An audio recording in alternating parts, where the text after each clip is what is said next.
So here are the cases we've developed in the past year, and I think our goal has been to balance good and bad, because if you teach a class and you only talk about the negative, what do your students walk away with? That, you know, business is bad, business is opportunistic. When I get out there, I'm probably going to have to do some things I might not like doing, but that's just the way business works. And we want to clearly dispel that myth because it's just that, a myth. But we have a tendency, when we start talking about ethics, because the negative cases are so high profile, we don't think about companies like Bueno Foods in Albuquerque that has employees that have been with the company for decades. Children of those employees turn in their report cards and they get paid for A's, a certain amount of money, a little less money for B's. I don't think they're compensated for C's. But they're compensated for good performance in the classroom because they want to help the parents to incent education. So we're trying to keep about a 50-50 balance on positive cases and cases that have been high profile for the wrongdoing of company employees. I encourage any of you here at New Mexico State to take a look at the Bueno Foods case. If you don't use this as a case in class, there's some great examples. Just for example, this firm has done such an incredible job. We know that they have good tasting New Mexico products, salsa, frozen foods, etc. But they also have spent a lot of money in trying to help farmers, and the chili acreage in New Mexico is going down, and they're trying to preserve the agricultural areas. They're socially responsible, highly ethical, and they started about 50 years ago in Albuquerque in a part of town where people were economically deprived, and now they mainly hire people that need an opportunity in life. And many of these are now sending their kids to college, etc. So it's a great story to talk about a great company, great products. And again, it's so easy to go in the classroom and talk about what's going wrong with companies. Find one right here in the state that's done a great job and talk about it.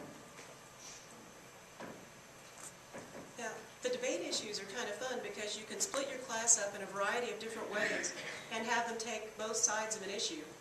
And I got to say, as much as anything, I think this helps our students with critical thinking skills.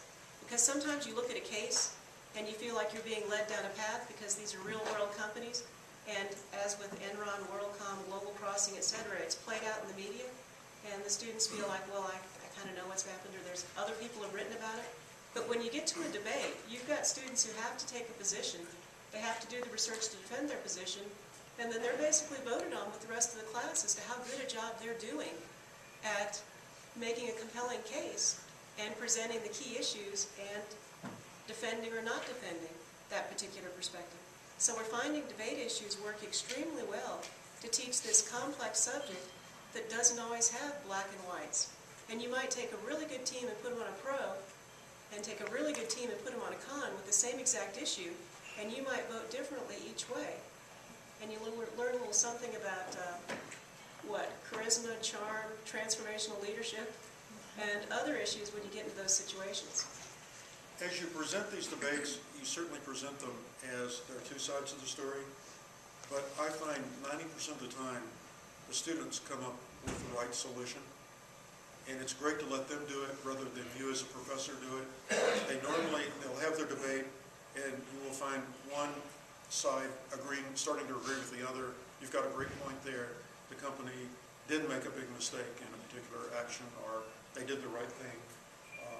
Left to their own devices, students can be very creative and very insightful. The interesting one on here is Get Motivated, because we got a call from a Minneapolis reporter telling us about this company. Has anybody heard of the company called Get Motivated? They advertise to companies and tell them for $4.95 an employee, you can bring your employees to hear Colin Powell, a variety of different politicians and sports figures, usually in large venues, auditoriums, sporting auditoriums. But the company doesn't plan on selling tickets at $4.95 a piece. They sell training, DVDs, they sell manuals. They say, you know, for $4.95 you're going to have your employees up in the nosebleed section, and actually, oh, there's a column in front of that section too. So you might want to spend $29.95 a ticket or $49.95 a ticket. So the whole intent is, to some extent, bait and switch. We say we sell you, we get you in, but at the end of the day, any salesperson is going to be shot if they sell a ticket at $4.95 or close to it.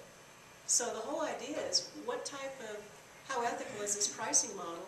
how transparent are they when you get on the phone that we really don't want to sell you the $4.95 ticket, and here's what we do want to sell you, and so on. And as we put in the debate issue, as best we can tell, they're not doing anything illegal whatsoever. Everything they're doing, maybe the FTC might look at it as bait and switch, but they have not been prosecuted, probably will not be. But it's a good example because we see so many ethical issues that are legal issues. This is one that comes back, would this be good principle-based ethics to take this approach? You convince people they're going to get in for a low price and then switch them to a much higher price. The other thing they have is you can bring the entire company for $19.95. Well, that's hard to believe that you could have in these very high-priced speakers and bring everyone in your company for $19.95. They have to make money through another stream, and maybe they should be transparent and say, we make our money through selling tapes and CDs and upgrading the seats, but they don't say that. We also firmly believe that many of these high-integrity speakers have no idea exactly how they operate in selling the seats. So we in no way would cast any negative on the speakers because, speakers get paid for showing up. They don't put the agenda together. And then some of the other resources, we have PowerPoint modules that are coming from our Bill Daniels Fellows. Many of them are business ethics experts. Rich Brody in the fraud area is doing a module on fraud that's been completed. We just need to edit it and get it online. It'll have notes at the bottom, so if you want to cover some of these topics in class, pull these PowerPoints off and modify and edit them as you like. We'd like for them to be usable for you, where you'd like to integrate topics in the ethics area that you feel fit in your classes that you may not have coverage of in your textbook or teaching materials. We've got one coming from Jackie Hood on bullying, and we've got about 7 more that are either completed, need editing, or just in the process of being completed.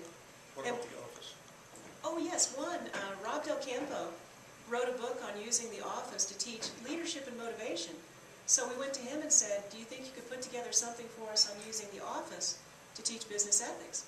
He just started laughing. He said, are you kidding me? He goes, the office is loaded with clips to bring alive. So what he's done, he's created a shell which refers to different episodes. And what we're going to do is, for the schools in our region that want to use this, we're going to make available a whole set of the office DVDs. So we don't want to violate any intellectual property by putting the links into the DVDs, but if the DVDs are used in the classroom and inserted into the module, we're not breaking any copyright laws, which of all things with the Daniels program. We don't want to steal, we don't want to break copyright laws. Gary, are you listening? We don't want to steal.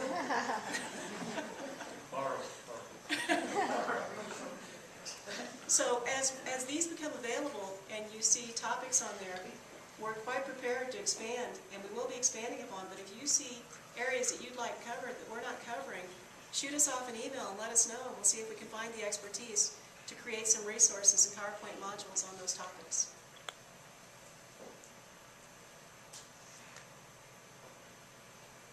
You're awfully quiet. Hey, I was just looking at some of our debate issues. Let me tell you one I've had a lot of fun with, and you just went past it, is to try to put students in challenging situations. It's the one on the advertising of smokeless tobacco. We all know about the difficulty in society and the questions about advertising tobacco and tobacco products. But the whole idea of the debate issue, is it appropriate to try to convince people who smoke to stop smoking and using smokeless tobacco, such as various forms of snuff, and I think even there are cigarettes now that don't smoke, electric cigarettes or whatever it might be.